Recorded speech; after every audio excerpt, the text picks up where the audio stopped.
Hey, it's Laura Crocus, and I'm on staff with Masterplan Ministries, and I'm the founder of missionalwomen.com. And in this video, I am going to talk about how to not become bitter. All right, let me tell you a story that didn't happen that super long ago. All right, somebody, a friend of mine, made a comment about our parenting, and not even about our parenting as much as how one of our kids was acting. And I was crushed. I was so discouraged, totally believing all these lies like, oh, she thinks I'm a horrible parent. Like she thinks we're this and that. And, I was really believing lies that my kid's behavior reflected on me. And as a result, I didn't talk to her about it for a while. And then lies began to grow and grow. And I was convinced that she thought that my husband and I were bad parents. And then eventually I just had to call her up and say, hey, when you said this, and I wish I could actually remember the exact words, but I can't.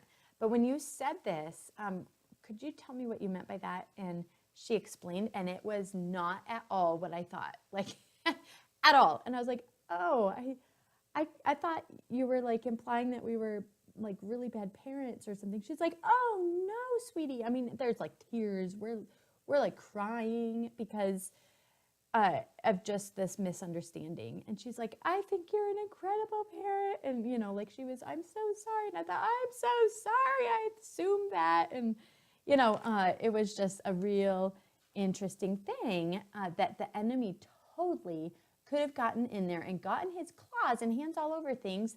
And his point in life is to destroy relationships, to steal joy, steal, kill, and destroy, right? That's his job. That's what he's trying to do. And communication shut him down. Just being able to get things into the light. And when we don't, it would have been very tempting for me to not communicate, not just ask a question like, what did you mean by that? And if I didn't, those lies would have kept growing and things grow in the dark, and yucky things grow in the dark. And then that leads to bitterness, because when we don't forgive and then lies build up and this shell like solidifies and gets hard, we turn into somebody we don't want to be ever. Bitterness, I've heard it said, is like drinking poison and expecting the other person to die.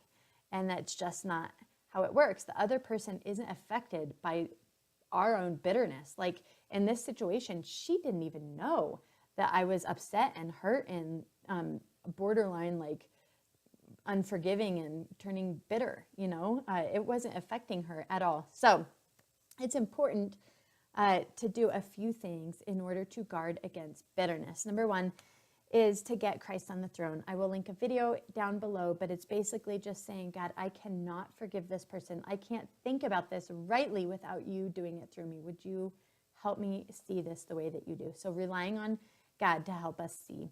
Number two is pray the hardest thing to pray for somebody. Another time when I was in college, I was having some relational issues with some people and within the church, and I was helping with the youth group, and I just didn't want to go. I didn't want to face these people because it was just in a not a very healthy place in a relationship. And I like talked myself into it. I was like, no, Laura, you go to serve, not to be served. You go to serve. And I thought, okay, I could do this, and I went and walked in. The very first person that I saw was one of these people, and they just started like saying horrible things, hurtful things. They weren't overly horrible, but I was just crushed, and I just turned around, walked out, went on a little prayer walk, and I was like, God, you tell them what you think, and you get them, like this attitude of like, tell them, put them in their place, God. And God gently reminded me that that's not actually how to pray for somebody, and put on my mind to pray the hardest thing to pray. And I it was hard to think that, even like, no, heck no, I don't want to pray good things for that person because they need to be like reprimanded, And so finally, by faith, it was like, okay, I am going to pray the hardest thing to pray for them. And I did. And the craziest thing happened. My heart changed. My heart softened towards this person. And About a week later, I saw this person again, and they came up to me and said sorry. I mean, it was just like, gave me a hug. I'm like hugging, like, oh my goodness. Look at what God did. So when we pray the hardest things to pray, it really softens our hearts, as well as really blesses God and does things in other people's lives too. So get Christ on the throne, pray the hardest thing to pray for them. And the third is communicate. All right, bring things into the light. I also have another video on how to communicate, and I'll link it up below there.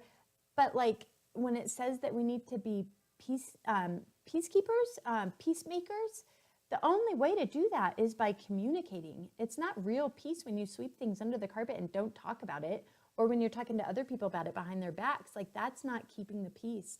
Keeping the peace is getting it head on, communicating, not in like a head on, like I'm going to get you way, but like a, let's talk about this. Like, this is what I saw. This is what I heard. This is what I thought. This is what I felt. Like, help me understand. Asking questions like that. Help me understand what you meant by this. So communicate. All right. And then number 4 is forgive. It's a choice. It's not a feeling. Feelings always follow actions. So if you choose to forgive, eventually feelings will follow. But it's a choice to forgive. So I hope these are helpful tips, because bitterness will hurt you. You don't want to hang on to it. So as hard as it is to forgive, it will be much harder to remain in bitterness, and the impact the effects that it will have in your life will hurt you far more. So trust God, turn to God, ask God for help, rely on Him, pray the hardest thing to pray, communicate, and forgive. All right, thanks for watching.